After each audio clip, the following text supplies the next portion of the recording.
Let's discuss how likely it is for someone to recommit a sex offense. Hi, my name is Dr. Natalie Jones. I have a listener or comment or question. And this person asks, if someone is caught sexually abusing a teen for a prolonged period of time but isn't caught as an adult, is it likely that they would reoffend later on in life when having to care full time for a baby slash toddler?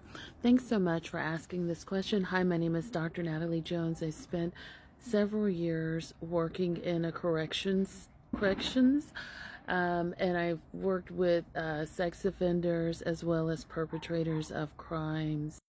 So, psychology tells us the best predictor of future behavior is past behavior. And yes, some people are likely to change.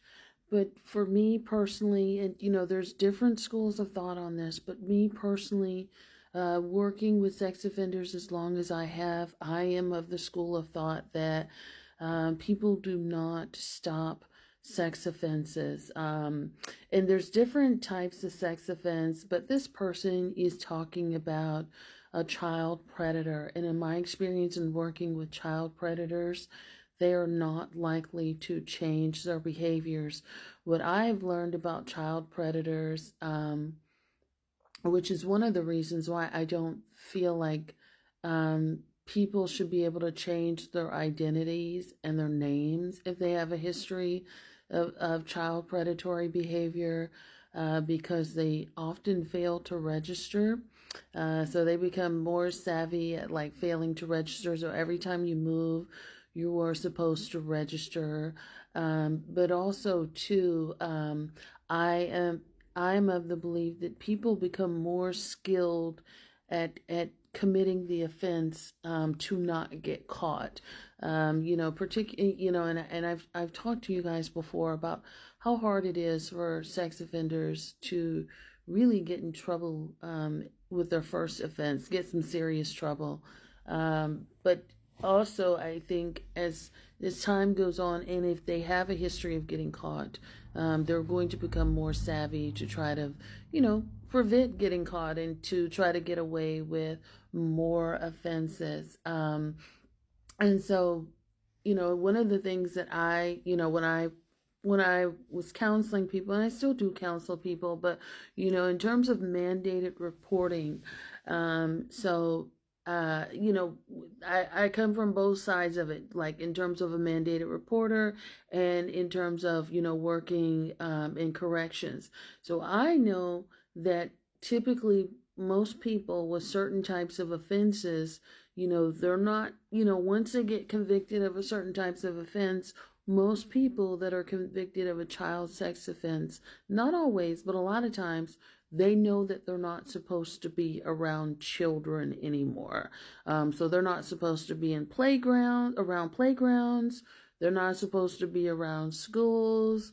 They're not supposed to be at like nurseries and things like that. They're not supposed to be living with someone that has children and things like that, which is why they have to register, right? And someone can easily pop up on them and see if they're living where they're supposed to live, living how they're supposed to live, and if they're following the rules. So if someone has a sex offense, particularly a childhood sex offense, and they are then exposed to children, or they have access to children as a mandated reporter. So that means that any licensed therapist who knows that someone who has a convicted child sex offense, if they know that they have access to children, if they committed a sex crime when they were younger, they are supposed to report that person, right? So they're supposed to, as mandated reporters, we're supposed to make a report on that. So I hope that makes sense.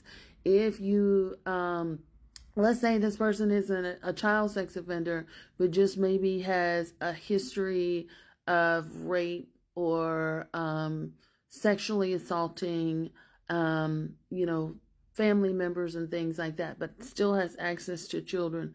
As a mandated reporter, you are supposed to make that report because that person has a known predatory history and children are in danger of being around that person. So anybody can make a good faith mandated report. If it's in good faith, then you can't be sued for it or held liable for it. But if it's something like retaliatory or vicious or vindictive, technically a report can be unsealed if it goes to court, and then other things can come from that.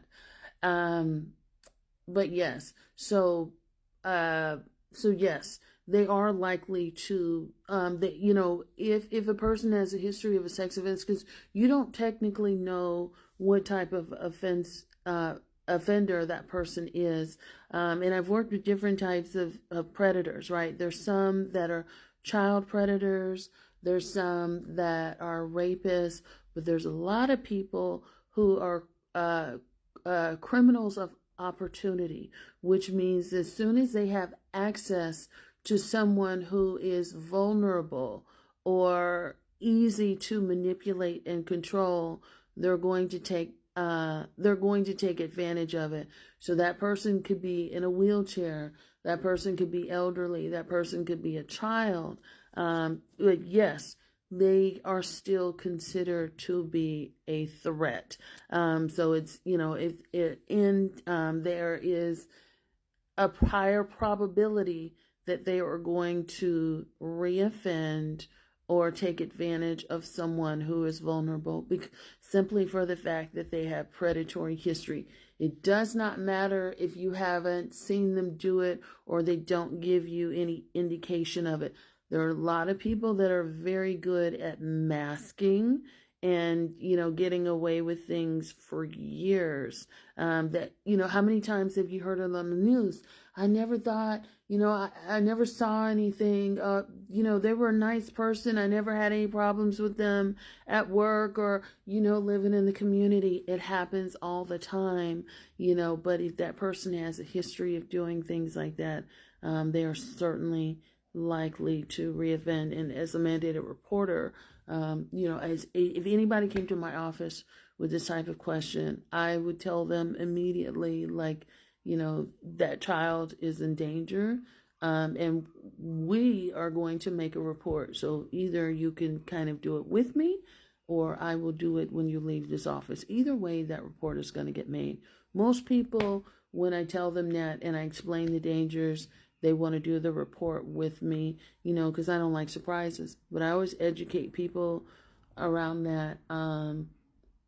I don't know that I won't say that I haven't had that, because I've worked with a lot of different people over the years, but but I always educate people of that and what to expect, and things like that, and then of the risk and of the dangers of having a known predator in your home, or around someone who is vulnerable. Absolutely. Thanks for asking. Great question.